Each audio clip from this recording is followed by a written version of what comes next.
Hi guys, आरोही study YouTube channel में आप सभी का हार्दिक स्वागत है। मैं विपिन यादव आज आरोही क्विज प्रतियोगिता पार्ट 4 के लिए ना आप सभी के लिए कुछ क्वेश्चन लेकर आया हूँ, ठीक ना। और इसकी योग्यता आपको पता ही है कि क्लास 6 से लेकर 10 तक है, सामने दिख ही रहा है। और इसमें ना टॉप 3 छात्रों को पुरस्कार साइकिल, सीलिंग फैन और इमरजेंसी लाइट है। साथ ही साथ हर क्लास से टॉप 20 छात्रों को पुरस्कृत किया जाएगा। और इसके नियम है कि आरोही स्टडी यूट्यूब चैनल पर डाले गए वीडियो वर्गानुसार एवं विषय के अनुसार भी ऑब्जेक्टिव से ही प्रश्न पूछे जाएंगे, एक भी प्रश्न बाहर का नहीं रहेगा। तो आप अपनी सिलेबस की तैयारी की ही है क्लास की, और साथ ही साथ इस वीडियो को देख लेते हैं तो आपकी तैयारी और भी बूस्ट हो जाएगी, ठीक ना। तो हमने यहाँ पे आरोही क्विज प्रतियोगिता पार्ट 1 जो हुआ था उसके प्रीवियस ईयर के क्वेश्चन को लेकर आ रहे हैं, और वो ना मैथ के होंगे, ठीक ना। हर सब्जेक्ट को अलग अलग टीचर के द्वारा करा दिए जाएंगे, हमारे द्वारा मैथ और साइंस कराया जाएगा, ठीक ना। तो अभी फिलहाल ये वीडियो मैथ के लिए है, जो क्लास 6 के डीवीआई क्वेश्चन होंगे, ठीक ना। ये पहला प्रश्न होगा, वैसी संख्या जो 2 से विभाजित होती है कहलाती है। मतलब 2 से विभाजित होने वाली संख्या को हम क्या कहते हैं, तो उसे हम क्या बोलेंगे, सम संख्या। क्या बोलेंगे, सम संख्या। जो 2 से विभाजित नहीं है उसे विषम संख्या, जो स्वयं और एक के अलावा किसी और से विभाजित नहीं है उसे अभाज्य संख्या, और वैसी 2 संख्याएं जिनका महत्तम समापवर्तक 1 हो उसे बोलते हैं सअभाज्य संख्या, ठीक ना। बढ़ते हैं आगे। 64,985 में 4 का जातीय मान बताएं, ठीक ना। जातीय मान यानी कि फेस वैल्यू बताएं। कई बच्चे कंफ्यूज हो जाएंगे और वो इसका स्थानीय मान निकाल देंगे, लेकिन हमें जातीय मान चाहिए। और जातीय मान कहें या फेस वैल्यू कहें, उस मतलब क्या है कि जिसका भी मांगा जाता है उतना ही होता है। तो 4 का जातीय मान ना 4 ही होगा, ठीक है। 4 का जातीय मान 4 ही होगा। और स्थानीय मान अगर निकालना होता तो क्या निकल के आता, 4 और इसके बाद 3 0। इसको हम बोलते हैं स्थानीय मान, या फिर इंग्लिश में इसको बोलते हैं प्लेस वैल्यू। क्या बोलते हैं, प्लेस वैल्यू। और यह स्थान परिवर्तन के साथ, प्लेस है, आप समझ सकते हैं स्थान के परिवर्तन के साथ बदलते रहता है, लेकिन जातीय मान ना स्थान परिवर्तन से नहीं बदलता है। जो जाति है उसकी फेस है, वो मान कहीं भी रहे उतना ही होगा। सबसे छोटी प्राकृत संख्या है, तो सबसे छोटी प्राकृत संख्या क्या हो जाए, 1। शून्य जो है ना सबसे छोटी पूर्ण संख्या है, और ये जो 2 है ना ये सबसे छोटी अभाज्य संख्या है। 1 को न भाज्य माना गया है न अभाज्य। चलिए 45 को रोमन अंक में लिखें। किस अंक में लिखने हमें, रोमन अंक में। तो हमें पता है कि 50 में से 10 घटा देंगे फिर 5 बढ़ा देंगे, तो ये क्या हो जाए, XLV। L से 50, XL यानी कि 40, और यहाँ भी तो ये हो गया हमारा 45, है ना। तो 3 क्वेश्चन की तरफ। तो अगला क्वेश्चन है हमारा 22 प्लस बड़ा ब्रैकेट फिर मंझला ब्रैकेट 8 माइनस छोटा ब्रैकेट 28 भागे 7। तो हम करेंगे क्या, पहले भाग की क्रिया करेंगे बदमाश वाला प्रक्रिया से। तो क्या आ जाए, 22 प्लस बड़ी ब्रैकेट फिर मंझला ब्रैकेट 8 माइनस 7 से भाग करेंगे 28 में, तो कितना है 4, और छोटे ब्रैकेट से बाहर ही चले जाएंगे, ठीक ना। तो 22 प्लस 8 में से 4 घटा 4, अब सारे ब्रैकेट हटा देंगे, 22 और 4 26। तो इस प्रकार से हमारा क्या जवाब हो जाए, सी। चलिए आगे बढ़ते हैं। अगला हमारा जो प्रश्न है ये देखिए, इसमें भी हमें पता है सबसे पहले भाग का फिर गुणा फिर जोड़ घटाव। तो सॉल्यूशन हम करते हैं। तो 4 गुणे और 6 में 3 से भाग करेंगे तो क्या आ जाए, 2 गुणे 2 प्लस 4 में 2 से भाग करेंगे तो 2 और माइनस 1, 4 दूनी 8, 8 दूनी 16, और प्लस 2 माइनस 1, 16 2 18, 18 में से 1 गया 17। तो इस प्रकार से हमारा क्या जवाब हो जाएगा, बी। क्या जवाब हो जाएगा, बी। आगे बढ़ते हैं। निम्न में से कौन संख्या 6 से विभाज्य है, निम्न में से कौन सी संख्या 6 से विभाज्य है। तो विभाज्यता का नियम हम लोग पढ़े हैं, जो संख्या 2 और 3 दोनों से विभाजित होगी वही संख्या किससे विभाजित होगी, 6 से। तो हम चेक करते हैं 2 से, तो इकाई स्थान पर सम संख्या है तो हो ही जाएगी। 3 से चेक करते हैं, 1 और 4 5 और 1 6, मतलब जोड़ेंगे अंकों को और 3 से विभाजित हो जाए तो पूरी संख्या 3 से विभाजित हो जाए, मतलब हो जाएगी। तो इस प्रकार से ये हमारा 1410 ही दिख रहा है जो कि 6 से विभाज्य होगा। बाकी देखा जाए तो ये 2 से नहीं होगा, जब 2 से नहीं होगा तो 3 से हो भी तो भी कोई फर्क नहीं पड़ता। और ये 2 से तो होगा लेकिन 3 से नहीं होगा, ये 2 से नहीं होगा और ये 3 से नहीं होगा। तो इस प्रकार से यही है जो 2 से भी होगा और 3 से भी होगा। जब ये दोनों से हो जाएगा तो 6 से भी हो जाएगा, ठीक ना। तो यही हमारा जवाब होगा। निम्न में कौन भाज्य संख्या है? भाज्य संख्या के बारे में जान रहे हैं ना, जिसके 2 से अधिक गुणनखंड होते हैं वो भाज्य, जिसके 2 ही गुणनखंड वो अभाज्य, और जिसका एक ही गुणनखंड होता है उसको न भाज्य मानते हैं न अभाज्य। जैसे एक का एक होता है गुणनखंड, सिर्फ एक, इसलिए वो न भाज्य है न अभाज्य। यहाँ हम 23 देख रहे हैं तो 23 के कितने हो जाए? 1 23। वहीं हम 64 के देखें तो क्या क्या मिल सकता है? 1 2 4 8 16 32 64। तो हमारा भाज्य संख्या कौन हो जाए? 64 ही हो जाए। 19 को देखेंगे तो सिर्फ 19 और 1, और इसको देखेंगे तो 17 और 1, यही गुणनखंड निकलेगा, है ना।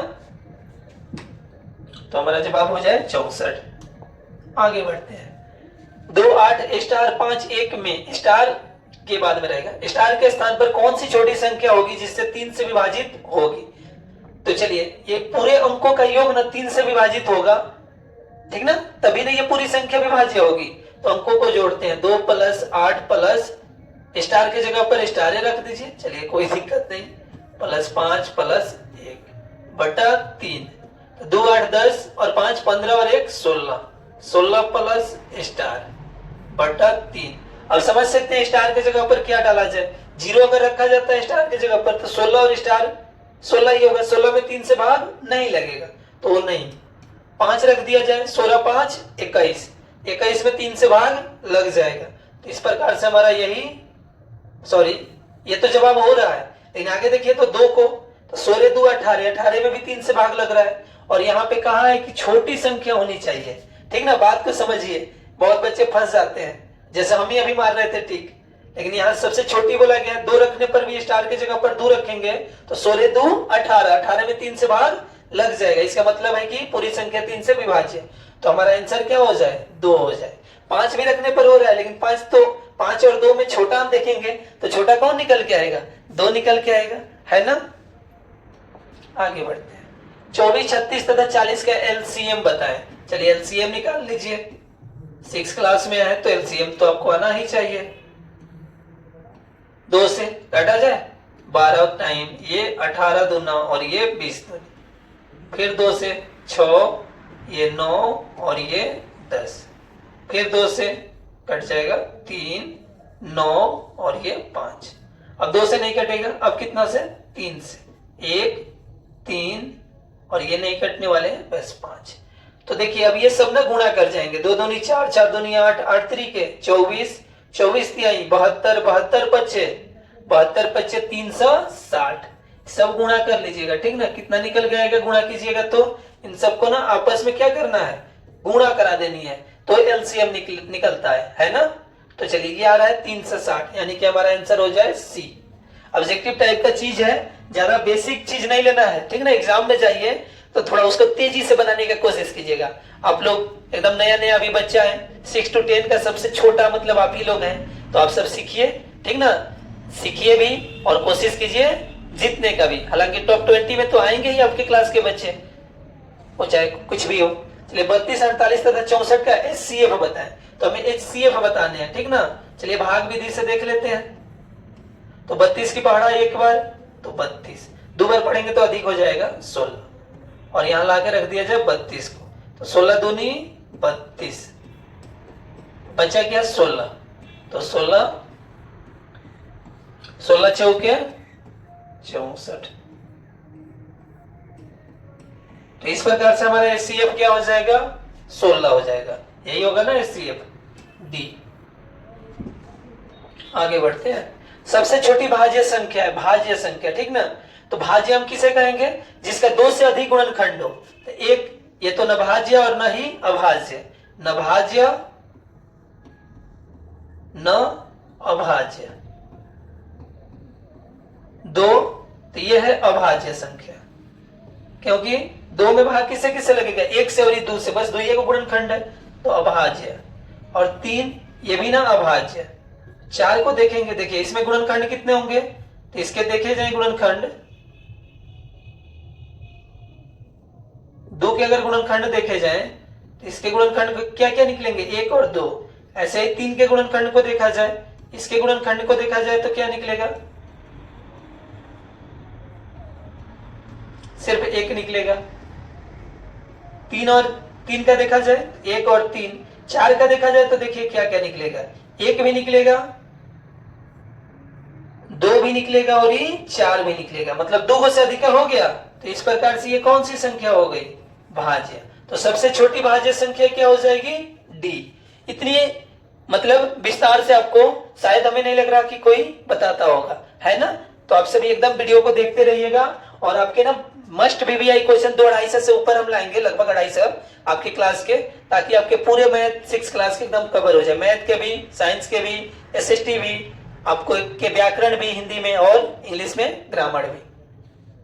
-10 का योज्य प्रतिलोम बताएं, -10 का योज्य प्रतिलोम।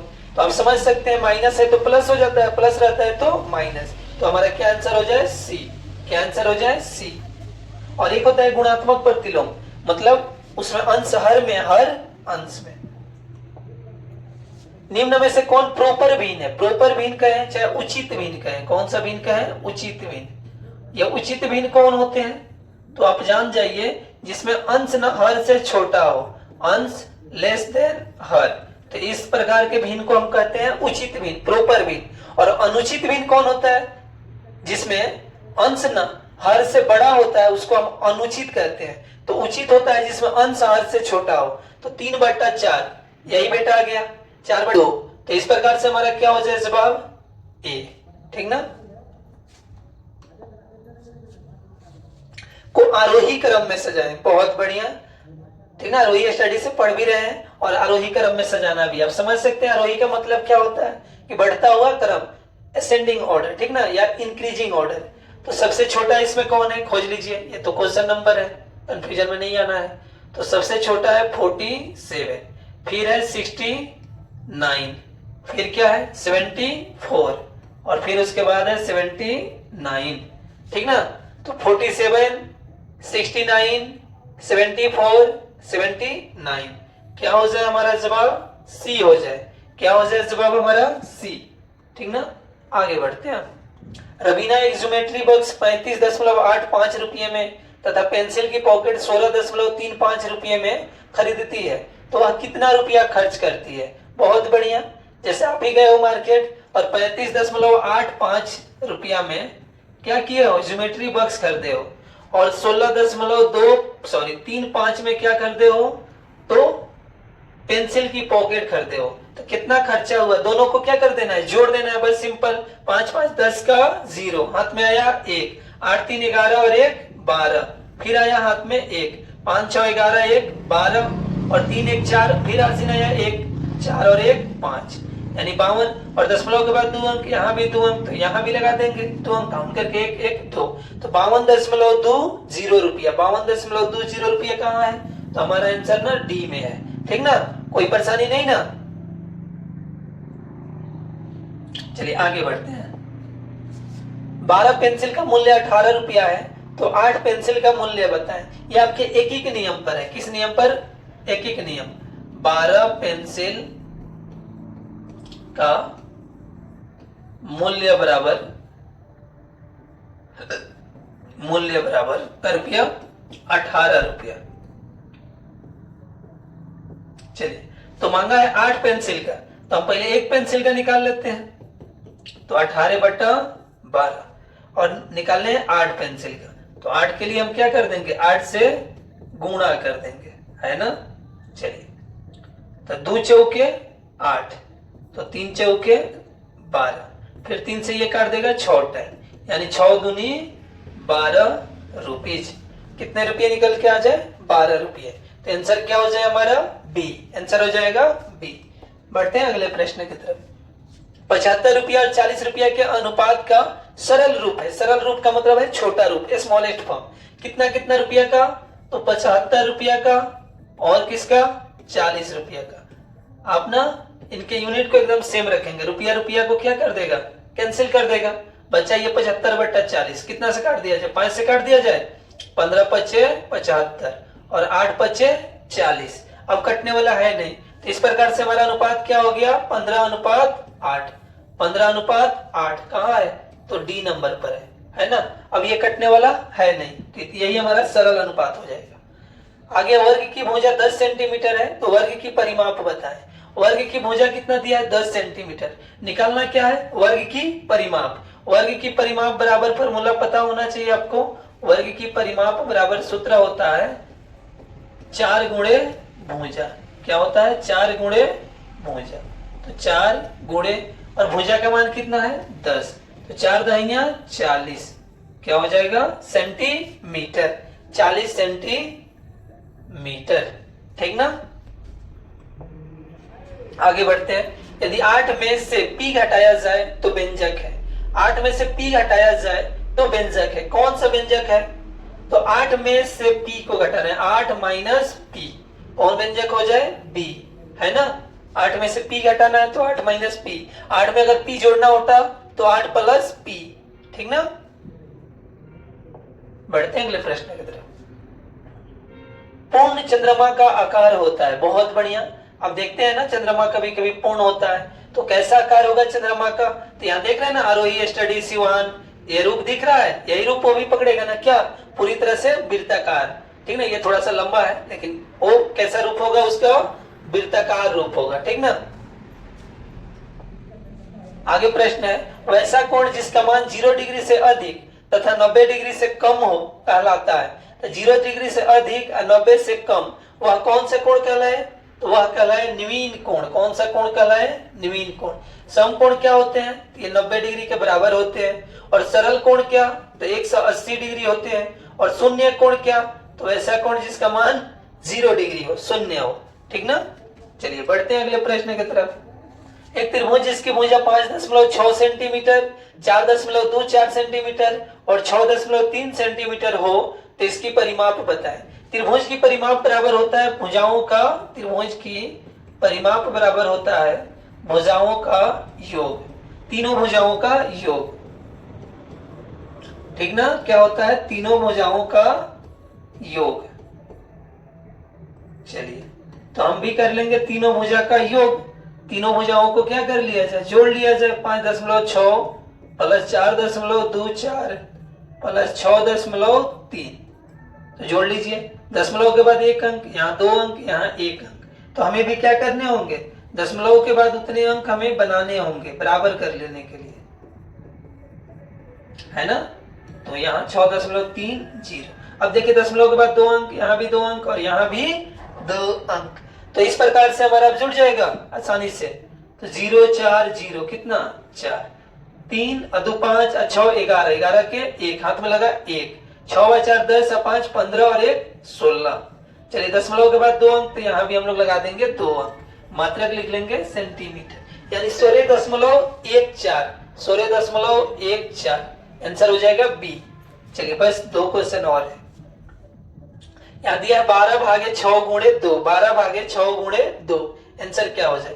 पता है कि पहले भाग का प्रक्रिया होगा, उसके बाद जो आएगा उससे गुणा की प्रक्रिया होगी। तो 12 में 6 से भाग करेंगे 2 गुणे 2 बराबर क्या हो जाए 4, तो ये आंसर हो जाए डी। ठीक ना। चलिए लास्ट प्रश्न है मैथ का। x प्लस 8 बराबर 12 तो x बराबर वाट, x प्लस 8 बराबर 12 तो x बराबर वाट, तो x प्लस 8 बराबर 12 तो x बराबर क्या हो जाए, तो 8 प्लस में इधर लेफ्ट साइड में है बराबर के इक्वल टू के, तो दूसरी साइड जाएगा तो क्या हो जाएगा, माइनस हो जाएगा। तो 12 में से 8 गया 4, तो इस प्रकार से हमारा आंसर क्या हो जाए बी। ठीक ना। तो इस प्रकार से मैथ के भी VVI क्वेश्चन संपन्न हुए, क्लास 6 के लिए थे। तो आप सभी समझ सकते हैं, अंदाजा लगा सकते हैं कि आरोही की इस प्रतियोगिता में किस टाइप के क्वेश्चन पूछे जा रहे हैं, ताकि बच्चों का मनोबल बढ़े और वो ज्यादा से ज्यादा नंबर लाए और ठीक ना पढ़ाई में उनकी दिलचस्पी बढ़े। चलिए तो वीडियो पसंद आया हो तो प्लीज लाइक शेयर और सब्सक्राइब जरूर कीजिएगा। Thank you.